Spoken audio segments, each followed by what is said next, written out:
అయ్యా దయచేసి మాది పెరికేడు, రాయపర్తి మండలం పెరికేడు. నేను సుతారు పని చేసుకుంటాను. మేము వాస్తవానికి మా కులం ఏంటంటే అద్దపోలు అంటారు.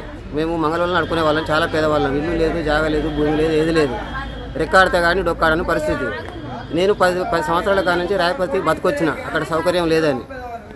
నేను బతుకొచ్చి ఇక్కడ ఏది రాయపర్తిలో సుతారు పని చేసుకుంటూ బతుకుతాను, పిల్లల్ని చదివించుకుంటూ. నాకు 2 అమ్మాయిలు, 2 బిడ్డలు. అయితే పెద్ద డిగ్రీ దాకా చదివించిన, చిన్న ఇంటర్మీడియట్ దాకా చదివించిన. ఇంకా వాళ్ళ చదువును అనేది కొనసాగిస్తూ ఉన్నారు.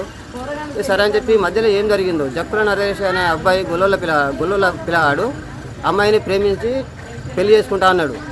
మోసం చేసిండు, గర్భవతిని చేసిండు. పోలీస్ స్టేషన్లో పెళ్లి చేసుకుందామని పోలీస్ స్టేషన్ దాకా తీసుకుపోయిండు. ఇప్పుడు అక్కడ వాళ్ళ ముందు చేసుకుని అనే వరకు నా బిడ్డ మందు తాగింది. తాగంగానే మేము పరిగెత్తుకుంటూ ఇంటికాంచి ఫోన్ వచ్చి ఇలా సంగతి అంటే తీసుకొని ఇది వర్ధనపేట ఇది దవాఖాన దాకా వచ్చినాము. అమ్మాయి పరిస్థితి బాగలేదు, మీరు న్యాయం చేయాలి.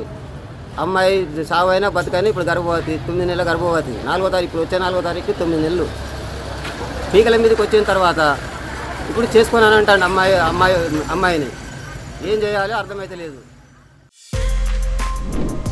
For more videos like this, subscribe Big TV channel.